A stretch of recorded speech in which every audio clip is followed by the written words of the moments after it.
Hello every one, ഇന്നത്തെ recipe carrot cake എങ്ങനെ ഉണ്ടാക്കുക എന്നുള്ളതിനെ പറ്റിയാണ്. അപ്പോൾ ക്യാരറ്റ് കേക്കിന് ആവശ്യമുള്ള ഇൻഗ്രീഡിയൻസ് അരിച്ച മൈദ അരിക്കുമ്പോൾ തന്നെ ബേക്കിംഗ് പൗഡറും ബേക്കിംഗ് സോഡയും ഇട്ടിട്ട് അരിച്ച് വെക്കുക.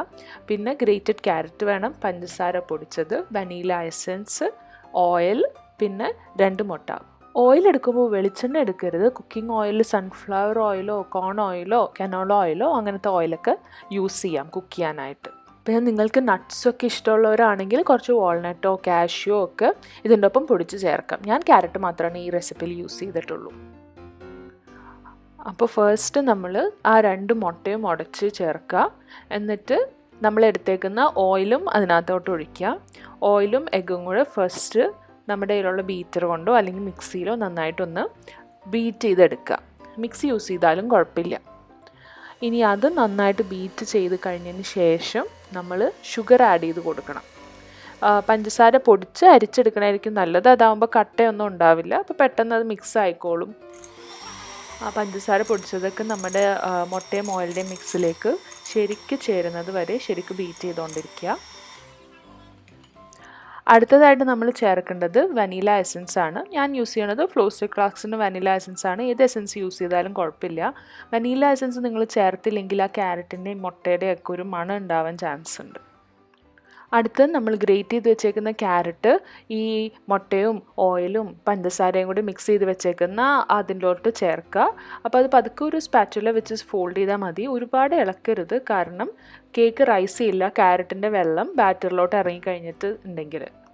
ആ ക്യാരറ്റ് ഒന്ന് ഫോൾഡ് ചെയ്ത് കഴിയുമ്പോൾ മൈദയും ബേക്കിംഗ് പൗഡറും ബേക്കിംഗ് സോഡയും കൂടി മിക്സ് ചെയ്ത് നമ്മൾ അരിച്ച് വെച്ചിട്ടുണ്ടല്ലോ, അത് പതുക്കെ 1-2 പ്രാവശ്യമായിട്ട് ഇട്ടിട്ട് അതും സ്പാച്ചുലയും കൊണ്ട് ഇളക്കിയാൽ മതി. കാരണം ഇനി നമ്മൾ ആ ക്യാരറ്റ് കേക്കിൻ്റെ മിക്സ് ബീറ്ററോ എന്തെങ്കിലും യൂസ് ചെയ്ത് കഴിഞ്ഞിട്ടുണ്ടെങ്കിൽ പിന്നെയും വെള്ളം കൂടുതൽ വരാൻ ചാൻസ് ഉണ്ട്.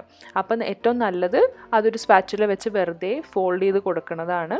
എന്നിട്ട് അപ്പോൾ അതുകൊണ്ടാണ് ഇപ്പം നമ്മൾക്ക് ഈ ഒരു കേക്ക് ഉണ്ടാക്കാൻ ബീറ്റർ ഇല്ലെങ്കിലും കുഴപ്പമില്ല, ആ മുട്ടയും ഓയിലും പഞ്ചസാരയും കൂടി മിക്സിയിലിട്ട് ഒഴിച്ചിട്ട് ബാക്കി കാര്യങ്ങളൊക്കെ ഇതേപോലെ ഒരു സ്പാറ്റുലയോ സ്പൂണോ എന്തെങ്കിലും വെച്ച് ഫോൾഡ് ചെയ്ത് കൊടുത്താൽ മതി. അപ്പോൾ ജസ്റ്റ് ഒന്ന് പതുക്കെ ഫോൾഡ് ചെയ്ത് കൊടുത്തിട്ട് മിക്സായെന്ന് അറിയുമ്പോൾ ആ ബാറ്റർ റെഡിയായി, ഇനി ഒന്നും ചെയ്യാനില്ല.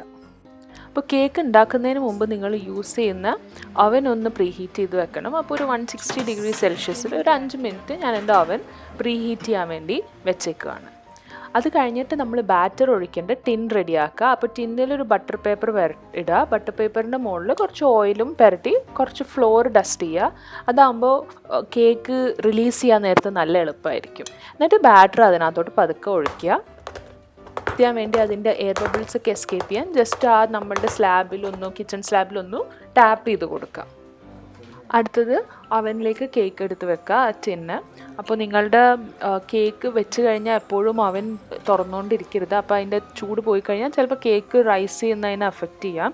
അപ്പോൾ എപ്പോഴാണോ ഒരു 20 മിനിറ്റ്സ് കഴിയുമ്പോൾ കേക്കിൽ ടൂത്ത് പിക്ക് ഇൻസേർട്ട് ചെയ്ത് നോക്കുക. അത് ക്ലിയർ ആയിട്ട് വരികയാണെങ്കിൽ കേക്ക് ബേക്കായി. നിങ്ങൾ ബട്ടർ പേപ്പറൊക്കെ യൂസ് ചെയ്തിട്ടുണ്ടെങ്കിൽ കേക്ക് ചൂടാറുന്നതിന് മുമ്പ് റിലീസ് ചെയ്യാൻ കുഴപ്പമില്ല. ബട്ടർ പേപ്പർ യൂസ് ചെയ്തിട്ടില്ലെങ്കിൽ കേക്ക് ആറുന്നവരെ വെയിറ്റ് ചെയ്യുക. എന്നിട്ട് ഇതുപോലെ ഒരു സ്പാറ്റുല കൊണ്ടോ നൈഫ് കൊണ്ടോ കേക്കിൻ്റെ ചുറ്റും ഒന്ന് ഇളക്കിയെടുക്കുക. അപ്പോൾ കേക്ക് സൈഡിൽ നിന്നൊക്കെ പോന്നിട്ടുണ്ടാവും. അത് കഴിഞ്ഞിട്ട് വേറൊരു പ്ലേറ്റ് കേക്ക് ടിൻ്റെ മുകളിൽ വെച്ചിട്ട് കേക്ക് മറിച്ചിടുക. അപ്പോൾ പ്ലേറ്റിലേക്ക് കേക്ക് വന്നിട്ടുണ്ടാവും. ഇനി ചൂടാറാതെ ബട്ടർ പേപ്പർ യൂസ് ചെയ്യാതെ കമഴ്ത്തിയിട്ടുണ്ടെങ്കിൽ ചിലപ്പോൾ പകുതി കേക്ക് പാനിലിരിക്കും. അപ്പോൾ ആറിയിട്ട് മാത്രം ബട്ടർ പേപ്പർ വെച്ചിട്ടില്ലെങ്കിൽ നിങ്ങൾ കേക്ക് മറിച്ചിട്ടാൽ മതി.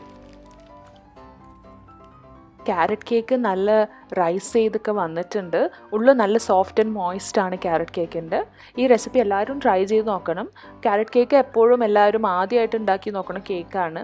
സോ ആരും ട്രൈ ചെയ്തിട്ടില്ലെങ്കിൽ എന്തായാലും ട്രൈ ചെയ്യുക. എൻ്റെ കമൻറ്റ് ബോക്സിൽ നിങ്ങളുടെ റിവ്യൂസ് ഇടുക. Okay, by.